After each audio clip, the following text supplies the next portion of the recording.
आप सभी को नमस्कार। शुभ संध्या। सार्थक government job point YouTube channel आप सभी लोगों का हार्दिक स्वागत करता है। चैनल नए हैं, चैनल को सब्सक्राइब करके वीडियो को लाइक कर दीजिए, शेयर कर दीजिए, बेल आइकन दबा कर रख लीजिए ताकि आपको नोटिफिकेशन मिल जाए और आप उसे शेयर कर पाए। मैं आप सभी लोगों को एक महत्वपूर्ण अपडेट देने आया हूँ, इसलिए चैनल की वीडियो को आप सभी लोग शेयर जरूर किया करें, ठीक है ना। एलडी ग्रेड और जेएससी प्रवक्ता के लिए जो मुहिम हम सभी लोगों ने स्टार्ट की थी, उम्मीद की जा रही है कि हम लोगों को 14 तारीख के पहले पहले सफलता प्राप्त हो जाएगी। अभी तक सबसे बड़ी समस्या इस बात की आ रही थी कि लोक सेवा आयोग अपना स्टैंड क्लियर नहीं कर रहा था कि हम विज्ञापन को जारी करेंगे अथवा नहीं करेंगे, लेकिन अब जो है उनकी भी बातें थोड़ी थोड़ी करके स्पष्ट होने लगी हैं। आज लोक सेवा आयोग हम सभी लोग गए थे।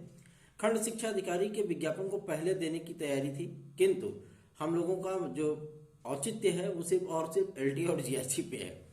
पहले एलटी जीएससी आ जाए, फिर खंड शिक्षा अधिकारी अगर जून जुलाई अगस्त सितंबर अक्टूबर नवंबर तक आएगी तो कोई दिक्कत नहीं है ना। पहले एलटी जीएससी जरूरी है। एलटी जीएससी के लिए उन्होंने इस बात को स्पष्ट किया है कि शैक्षिक अर्हता का हमें पत्र प्राप्त हो गया है और हम विज्ञापन जारी करने पर बहुत जल्दी ही निर्णय ले लेंगे।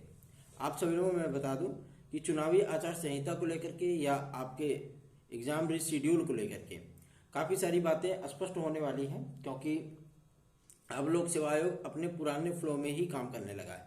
बहुत से हमारे सीनियर भाई बहन भी हमसे पूछ रहे थे कि क्या आरओ पीसीएस 2024 के पहले हो सकता है, तो आज वो बातें भी स्पष्ट हुई हैं। मैं आप सभी लोगों को पूरी अपडेट दूंगा। वीडियो में एंड तक जरूर बने रहें। चैनल को सब्सक्राइब न किया हो तो सब्सक्राइब कर लें। देखिए, आज आरओ 2023 प्रीलिम्स एग्जाम को लेकर के भी हम सभी लोगों ने मुलाकात की थी और वहां पे सचिव महोदय ने कई बातों को स्पष्ट किया है। पहली बात उनकी थी कि आरओ 2023 पर जो आयोग की जांच चल रही है, ठीक है ना, ये जांच आप सभी लोगों को 31 मार्च तक देखने के लिए मिलने वाली है। मतलब स्पष्ट है कि पूरा मार्च उनका जांच में ही जाएगा। उसके बाद इंटरनल जो उनकी रिपोर्ट आएगी वो शासन को प्रेषित की जाएगी। उसके बाद आप सभी लोगों को आरओ एग्जाम का रीशेड्यूल देखने के लिए मिलेगा। रीशेड्यूल का मतलब ये है कि ये परीक्षा आप सभी लोगों की न तो मई में होगी और न ही जुलाई न तो जून में होगी। ये परीक्षा आप सभी लोगों की जाएगी जुलाई में। जुलाई को भी तृतीय सप्ताह में, मतलब लास्ट जुलाई तक मान लीजिए। ये अगस्त में भी हो सकती है, ठीक है। लेकिन पीसीएस 2024 एक चैलेंज है। इस चैलेंज को एक्सेप्ट किया है और उन्होंने इस एग्जाम को जो है मई जून में ही टारगेट रखा है कि हम मई जून में इसको करा लें। पहला। दूसरा, ये खंड शिक्षा अधिकारी के पदों की संख्या के बारे में हमने आपको बताया था कि लगभग 225 पदों का ये विज्ञापन होगा। आप सभी लोगों का 225 पद ही है आप लोगों को खंड शिक्षा अधिकारी में, जो 2024 का विज्ञापन आप लोगों को देखने के लिए मिलेगा। इसमें काफी सारे आमूलचूल परिवर्तन भी हुए हैं। इन परिवर्तनों में आप सभी लोगों के सहयोग की भी अपेक्षाएं थी, जो आप सभी लोगों से प्राप्त नहीं हुआ है। लेकिन इस परिवर्तन को कराने के लिए बहुत एड़ी चोटी का जोर लगाना पड़ा। हालांकि परिवर्तन हुआ है। जो ये मैथ का पेपर आप सभी लोगों का होता था, काफी सारे क्रिटिकल सिचुएशन का सामना करना पड़ता था हमारे आम उन विद्यार्थियों को जो मैथ बैकग्राउंड से नहीं आते हैं। वो बेचारे बेहतरीन प्रदर्शन तो कर लेते थे लेकिन लटक जाते थे मैथ में, है ना। उनको दिक्कतें होती थी। ऐसी चीजों से विद्यार्थियों का मन भी घबराता था, क्योंकि एजुकेशन सेक्टर की मैं कहूंगा राजा की नौकरी, पीसीएस ना होते हुए भी पीसीएस की नौकरी है ये, है ना। क्या तो आप सभी लोगों में बता दूं, काफी विद्यार्थियों की ये ड्रीम जॉब होती है, ठीक है ना, बीईओ। क्योंकि हमारे एक दो मित्र बीईओ हैं भी, ठीक है। तो मैं देखता हूं कि किस तरीके का रुतबा होता है उनका। तो इसलिए मैं आपसे लोगों से कह रहा हूं, अगर आप लोग खंड शिक्षा अधिकारी की तैयारी कर रहे हैं तो लग जाइए तैयारियों में। आप लोगों को इसका प्रीलिम्स सितंबर अक्टूबर तक देखने के लिए मिल सकता है। तो तैयारियों में जुटे रहेंगे तभी कुछ हो पाएगा, ठीक है ना। चलिए आगे बढ़ते हैं। एलटी ग्रेड जीएससी प्रवक्ता के बारे में जब पूछने पर उन्होंने स्पष्ट किया है कि एलटी ग्रेड जीएससी प्रवक्ता के लिए जो हमें अपडेटेड नियमावली की आवश्यकता थी, जो टीजीटी और एलटी में सेम होनी चाहिए, ठीक है। जो परिवर्तन हुआ है, माध्यमिक शिक्षा सेवा अधिनियम एक्ट हमें प्राप्त हुआ है, एलिजिबिलिटी लेटर प्राप्त हुआ है, ठीक है। अब सारी चीजें भैया हमारी कवर हो रही हैं। तो हम शासन से जो अनुमति लेने के लिए कि हम विज्ञापन जारी करना चाहते हैं, जब तक हमें माध्यमिक शिक्षा मंत्रालय या उधर से हमें यस नहीं हो जाता है, हम विज्ञापन कैसे जारी कर सकते हैं। रही बात आपके एलटी ग्रेड और जीएससी प्रवक्ता की, तो उन्होंने स्पष्ट किया है कि हम एलटी ग्रेड जीएससी प्रवक्ता के विज्ञापन हम ही जारी करेंगे और बहुत जल्दी ही जारी करेंगे। लोकसभा चुनाव की अधिसूचना के पहले पहले हमारी कोशिश है कि हम विज्ञापन जारी करके आपके आवेदन लेना स्टार्ट कर दें। लोकसभा चुनाव की अधिसूचना आप सभी लोगों को 18 मार्च तक देखने के लिए मिल सकती है। 15 मार्च नहीं, 18 मार्च, ठीक है ना। तो इसमें थोड़ा सा एड़ी चोटी का जोर लगाया जा रहा है और कोशिश की जा रही है शासन स्तर पे भी। आप सभी लोगों की थोड़ी सी उम्मीदें जगी होगी, है ना, क्योंकि थोड़ी सी एक्टिविटी भी हम लोगों ने बढ़ाई है और कोशिशें हैं कि जो छात्र संगठन वगैरह भी हैं वो सभी लोग भी थोड़ा सा सहयोग करें, साथ आएं, तो कुछ बेहतरीन से विकल्प जो है हम लोगों के निकल सकते हैं। रही बात आपके सहयोग की, तो आपके लोगों के सहयोग जो है बिल्कुल भी प्राप्त नहीं हो पा रहे हैं, जिसका हमें अफसोस है, दिल से अफसोस है। क्यों? क्योंकि आप सभी लोग सहयोग नहीं करना चाहते हो। क्यों? कोई भी चीजें होती हैं फटाफट आप सभी लोग भागना शुरू कर देते हो, है ना। ऐसा लगता है जैसे सबसे बड़ा खलनायक मैं ही हूं कि मेरे वजह से विज्ञापन नहीं आ रहा है?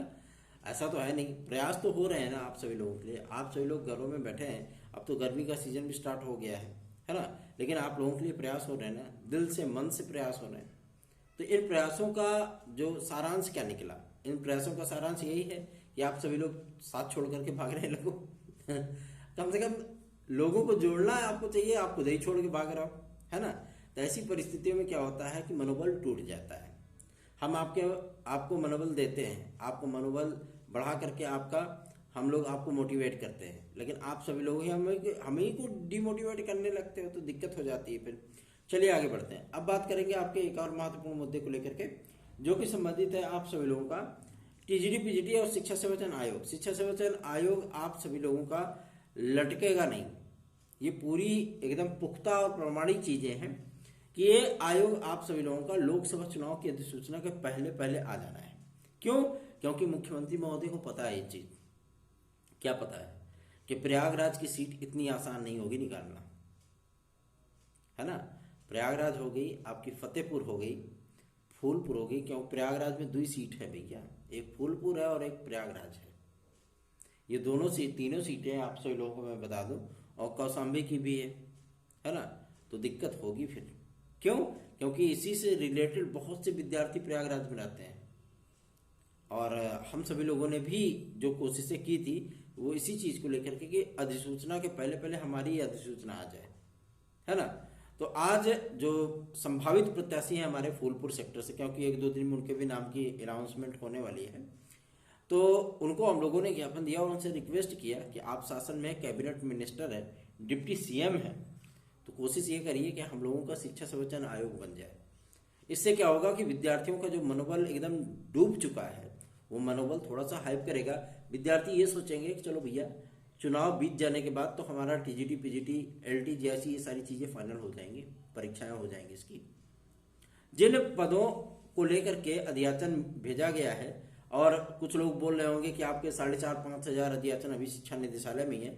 ऐसी कोई परिस्थितियां नहीं, शिक्षा निदेशालय कोई भी अध्याचन होल्ड करके नहीं रखता है।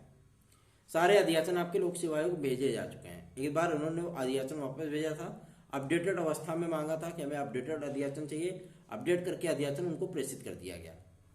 फिर जब प्रमोशन हुआ था, प्रमोशन की लिस्ट मांगी गई थी कि कितने लोग प्रमोट हुए हैं, जीआईसी में कितने लोग एलटी में पदरिक्त हुआ है, उन सभी चीजों का भी डिटेल उनको प्रेषित कर दिया गया। 31 दिसंबर सन 2023 तक की पूरी डिटेल उनको भेजी गई है। ठीक है, तो क्लियरेंस तो हो गया। रही बात, उन्होंने एक बार मीडिया में ये चीजें आई थी कि हमें अपडेटेड नियमावली चाहिए, तो अपडेटेड नियमावली की आवश्यकता थी, तो अपर सचिव माध्यमिक शिक्षा, अपर सचिव राजकीय शिक्षा, ठीक है ना, शिक्षा निदेशक, स्कूली शिक्षा निदेशक, शिक्षा निदेशक, ठीक है ना, माध्यमिक शिक्षा सचिव और राजकीय सचिव, इन लोगों ने क्या किया कि सारा का सारा आप सभी लोगों का काम कर दिया भैया, अपडेटेड नियमावली कर दी। ठीक है ना, 2023 के आर्टिकल, मतलब 2023 का जो अधिनियम बनाया गया था, एक्ट बनाया गया था, उसके अनुसार इन्होंने नियमावली को अपडेट कर दिया। अब सबसे बड़ी चीज ये थी कि जो जो एलिजिबिलिटी नहीं जोड़ी गई थी वो एलिजिबिलिटी को अपडेट कर दिया गया, बोल दिया कि हाँ ये डिग्रियां यहाँ पे वैलिड हैं। ठीक है ना। अब कंप्यूटर साइंस आपका टीजीटी में भी आ गया, तो कंप्यूटर साइंस की आर्ताएं बदली, इधर बीबीए बीसीए एमसीए वाले भी आ गए इसमें अप्लाई करने के लिए। और अभी विद्यार्थी यूपीएससी के लिए भी प्रदर्शन कर रहे हैं। बहुत से विद्यार्थियों ने हमसे पूछा था कि हम लोगों को भी अगर बीटेक वाले जो विद्यार्थी हैं, जो जूनियर इंजीनियर वगैरह की वैकेंसी आती है, इसमें बीटेक की डिग्री पॉलिटेक्निक मांग लेता है लेकिन बीटेक नहीं मांगता, है ना। तो हमें जो है, जो एडहॉक पे जो टीचर रखे जाते हैं, मतलब एडहॉक पे जो जॉब दी जाती है उसमें हमको वैलिड किया जाता है, लेकिन जो परमानेंट जॉब होती है उसमें वैलिड नहीं किया जाता। तो ऐसी परिस्थितियों में हम सभी लोग तो ठगे हुए महसूस करते हैं। फिर तो हम सभी लोगों ने उनके लिए भी प्रयास शुरू किया है और शासन को आज ही एक विस्तृत ईमेल इस मामले पर प्रेषित किया है। ठीक है ना। और बहुत से विद्यार्थी अभी लोक निर्माण विभाग के कार्यालय पर प्रदर्शन भी कर रहे हैं कि हमें भी इसमें अवसर दिया जाए। वास्तविकता में जब ये सारी चीज़ें हैं, वो इंजीनियर है, इंजीनियर का टैग उनके ऊपर लग चुका है, तो उनको कंपटीशन करने दो भैया, क्या दिक्कत है, उनको कंपटीशन करने दो, है ना, सारी चीज़ें वो हो जाएंगी। और रही बात आप सभी लोगों को मैं बता दूं कि कुछ परिणाम आप सभी लोगों को देखने के लिए मिलने वाले हैं, जिसमें एएसओ का परिणाम भी सम्मिलित है और आपके वीडियो और एग्जाम का परिणाम भी सम्मिलित है। यूपी ट्रिपल एससी किसी भी वक्त ये परिणाम जारी कर सकता है, ठीक है ना। सारी चीज़ों का क्लियरेंस हो चुका है, तो ये आपका ये रिजल्ट बहुत जल्दी आने वाला है। हमारा मेन फोकस, मेन टारगेट इस समय केवल और केवल टीजीटी, पीजीटी, एलटी और जीआईसी है।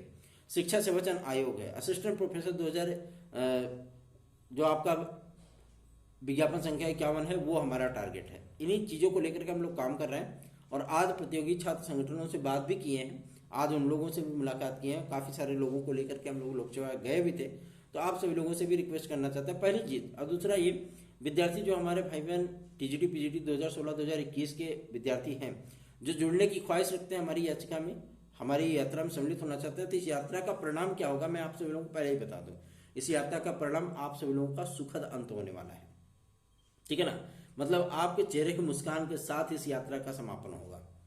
तो देर मत करिए, ये आपके लिए गोल्डन अपॉर्चुनिटी है, क्या प्लेटिनम अपॉर्चुनिटी आप बोल सकते हो, है ना। कहते नहीं कि बहुत सारी चीज़ें, कारू का खजाना मिलना, तो वही स्थिति है। अगर आप चाहें तो हमारे साथ जुड़ करके सहभागिता कर सकते हैं। 9721411385 इस व्हाट्सएप नंबर पर संपर्क करिए और हमारी याचिका के साथ जुड़ जाइए बिना किसी देरी के। यदि आप जुड़ते हैं तो आपको बेनिफिट इसका जरूर मिलेगा, 101% मिलेगा। टीजीटी पीजीटी 2016-2021 के विद्यार्थी पद रिक्त हैं, लाभ उठा लीजिए। चलिए आगे बढ़ते हैं। और जो विद्यार्थी, जो भाई बहन अभी तक हियरिंग शुल्क नहीं दिए हैं, मैं बता दूं मंडे की डेट लगी है, प्लीज़ एंड प्लीज़ जल्दी से जल्दी अपनी हियरिंग शुल्क जमा कर दीजिए। अदरवाइज अगर आप नहीं देंगे तो आपके नामों पर विचार नहीं होगा, फिर बाद में हमें जो है कंप्लेन मत करिएगा कि भैया हम भी तो सम्मिलित हुए थे लेकिन हमारा नाम नहीं है, ठीक है ना। ऐसी परिस्थितियों में, क्योंकि जब आर्डर रिलीज होगा तो उन तमाम विद्यार्थियों के लिए रिलीज होगा, कुछ विद्यार्थी मैनुअल भी गए हैं वहाँ पे, है ना, तो उन तमाम विद्यार्थियों से रिलेटेड होगा, क्योंकि याची लाभ ही मिलेगा, ठीक है ना। सभी विद्यार्थियों के लिए आदेश नहीं आएगा, याची लाभ मिलेगा। तो ऐसी परिस्थितियों में आपका नाम याचिका में होना अत्यंत आवश्यक है। जो विद्यार्थी अभी तक हियरिंग शुल्क अपनी नहीं दिए हैं, फटाफट वो संपर्क कर ले 9721411385 पर, क्योंकि अब ये केस आप लोगों की याचिका बहुत जल्दी ही अपने फाइनल मूवमेंट पे, फाइनल टच्ची मूवमेंट पे आने वाली है, ठीक है ना। तो देर मत करिए, फटाफट हमारे साथ जुड़िए और फटाफट आप सभी लोग हियरिंग शुल्क भी जमा कर दीजिए। जिन्होंने जमा किया उनको जमा करने की आवश्यकता नहीं है, ठीक है ना। जिन्होंने मतलब जनवरी या फरवरी में या मार्च में जो अपनी हियरिंग शुल्क दी होगी, उनको देने की कोई आवश्यकता नहीं है। 9721411385 इस व्हाट्सएप नंबर पर आप लोग संपर्क करिए और हमारे साथ फटाफट जुड़ जाइए। और रही बात आपके एलटी और जीआईसी को लेकर के, खंड शिक्षा अधिकारी को लेकर के, शिक्षा सेवाचयन आयोग को लेकर के, तो उम्मीदें, आशाएं अब फिर से परवान चढ़ने लगी हैं। क्यों? क्योंकि जनप्रतिनिधियों के माध्यम से हम लोगों को काफ़ी सारा जो है पॉजिटिव कहते हैं ना कि अप्रोचमेंट मिलने लगा है। तो आप सभी लोग भी थोड़ा सा साथ देंगे तो और डबल उत्साह होगा, ठीक है ना। अब देखिए जो है मतलब पसीने अभी से ही होने लगे, फैन तो अभी नहीं चला रहे हैं फिलहाल, लेकिन पसीने अभी से ही होने लगे हैं। इसलिए मैं आप सभी लोगों से रिक्वेस्ट कर रहा हूँ कि अधिकाधिक संख्या में वीडियोस को शेयर किया करिए। चैनल को सब्सक्राइब न किया हो तो सब्सक्राइब कर लें और वीडियो को लाइक अवश्य कर दिया करें। धन्यवाद, शुभ रात्रि।